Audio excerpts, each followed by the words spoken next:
Hey, my name is Marvin Büchel. I am from the University of Oldenburg, and today I will present you in our work the current state of the automated TTP extraction from CTI reports and want to answer the question, are we there yet? This work is a joint project from the University of Oldenburg, the Politecnico di Milano, the University of Twente, Accenture Labs, and Siemens and NEC Laboratories Europe.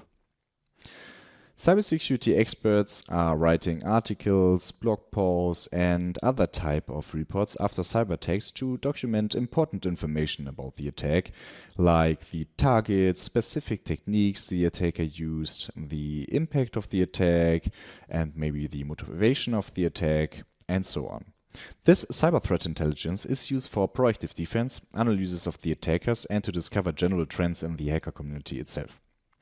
Using this information to automatically create attacker profiles or automated defense strategies would be a dream. These information are also called TTPs, short for tactics, techniques, and procedures. While tactics describe the high-level goals of the attacker, the techniques describe how they attempt to achieve the high-level goals.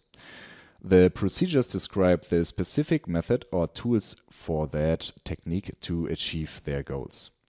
In this work, we mostly focus on the techniques since these are generally known to be the most difficult to extract, as they can also be implied and the semantics of these sentences are very essential for it.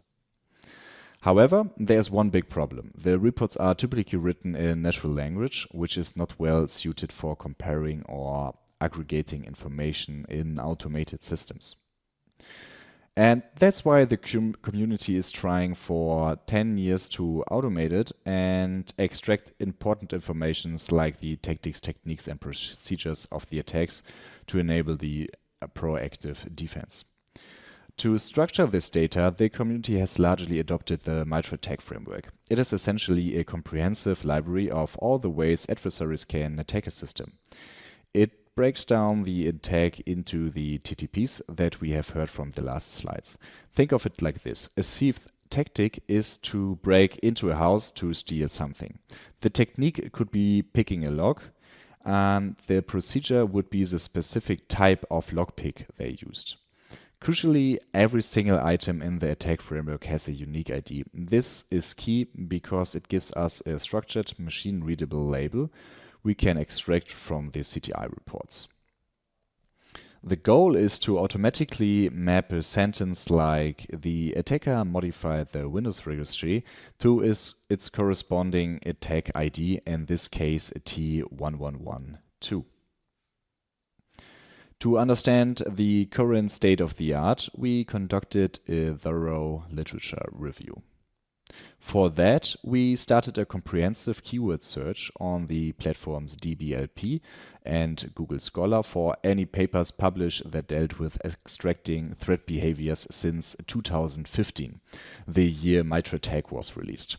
This gave us a massive pool of over 1,200 papers. We then manually filtered these down, keeping only the ones that specifically proposed a method for extracting TTPs from CTI reports.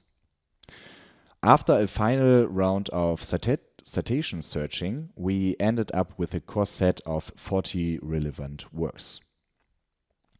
We categorize in the 40 highly relevant works into three overarching approaches. The first are the named entity recognition approaches, which are basically advanced rule-based word search. The second are classification approaches, which are data-driven classifiers, often bird-like models.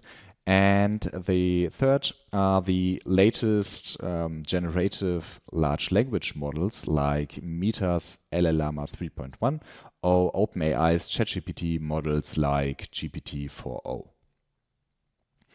In that three approaches, we identified 16 fundamental natural language processing methods, which are the foundation of every NLP pipeline.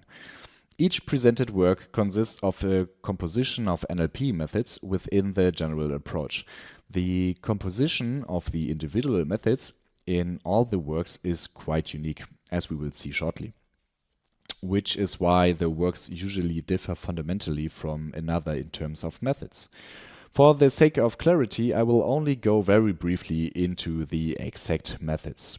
Here is one example for the NER approach.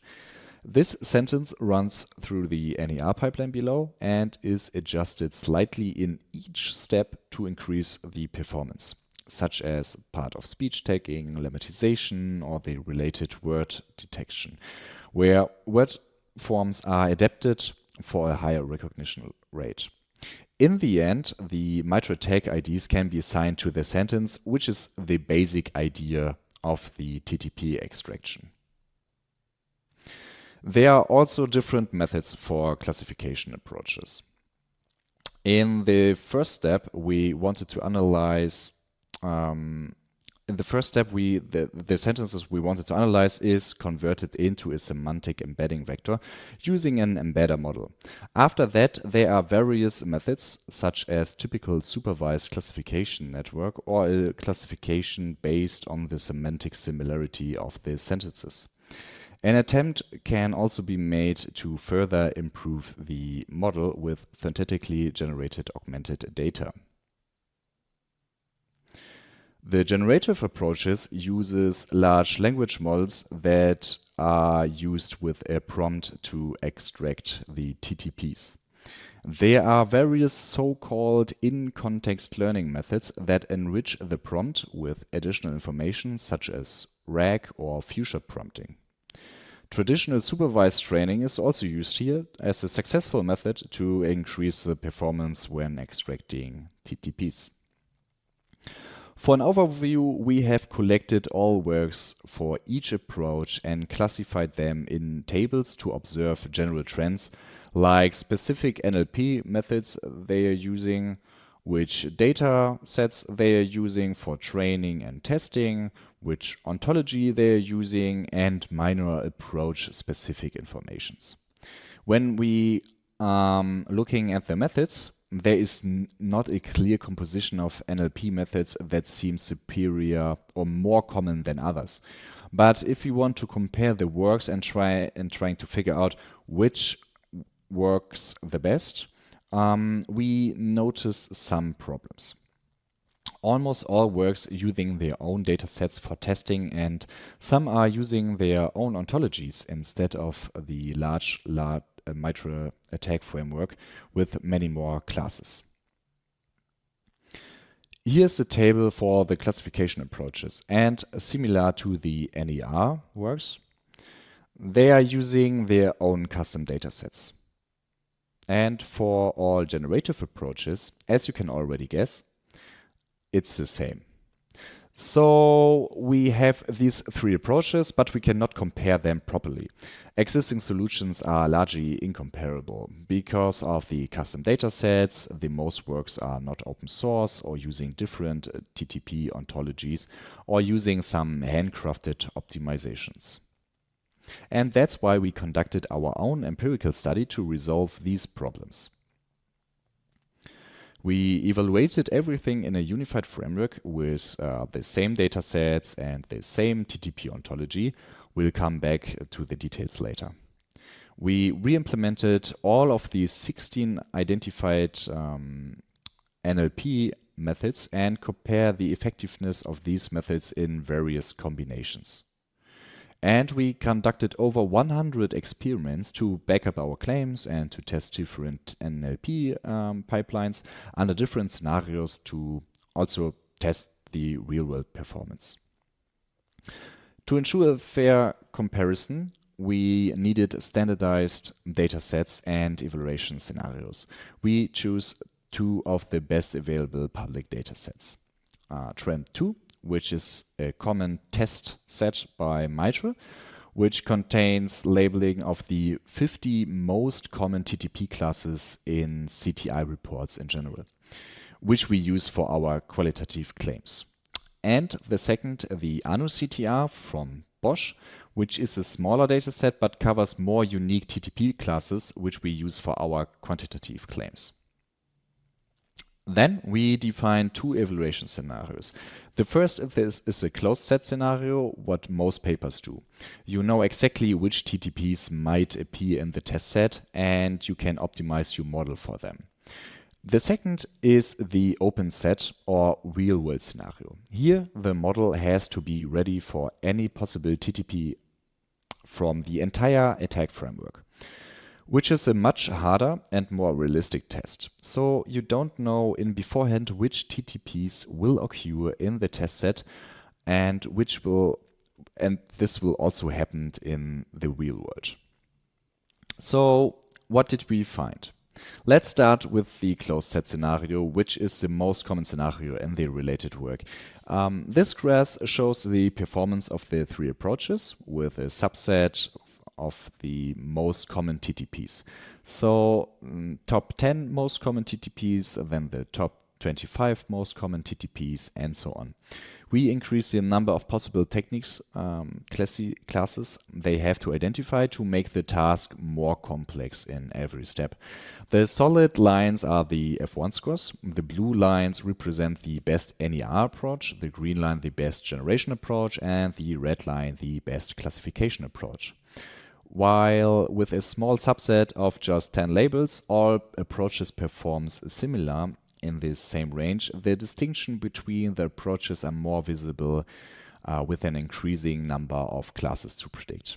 Here, the modern data-driven approaches, classification and generation, came out on top. Especially the classification approach achieved an F1 score still over 60% with a subset of 118 labels. Traditional NER systems performed reasonably well, but couldn't quite match them. This result confirms what you might have expected and what most literature reports. If you have a well-defined problem and the data to train on, modern deep learning models are the way to go. But here is where it gets really interesting. When we switch to the real-world open set scenario, the results completely flip. As you can see, the blue line, which represents the best traditional NER approach, is consistently on the top. The performance of the more modern classification and generation models degrades significantly as the task becomes more open-ended. This is a crucial finding. It suggests that despite all the focus on data-driven approaches like BERT or the generative LLMs, in a realistic setting where you cannot perfectly fine-tune your model, the classic rule-based approaches are actually more robust and reliable. So, why do even the best models struggle, especially in real-world scenarios? Our analysis points to two major bottlenecks, and surprisingly, they are not about the NLP technology itself.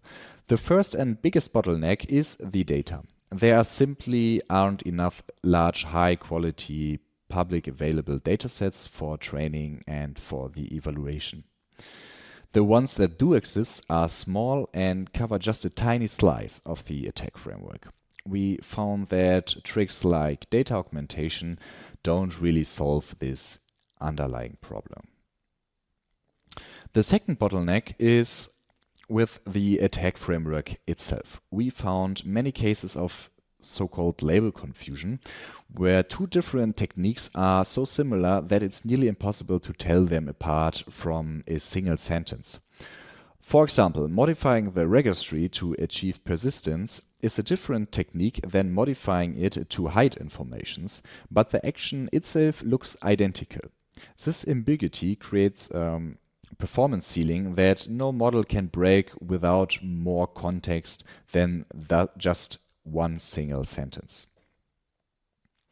So to answer our initial question, are we there yet? The answer is a clear no.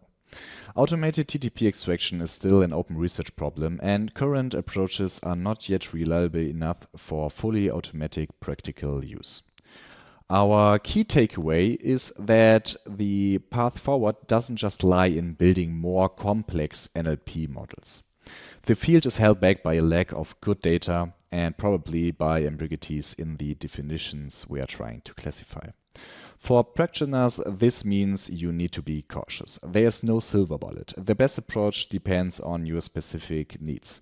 An NER system could be a great starting point for human analysts because the NER approach is offering the highest precision, while the classification approach might be effective if you only care about a small known set of techniques. And for us researchers, the message is clear. The most impactful thing we can do right now is to collaborate on building the high quality public data sets that the entire community needs to make a real leap forward. On the left side, you can find a QR code that leads to our SoK paper, and thank you for your attention.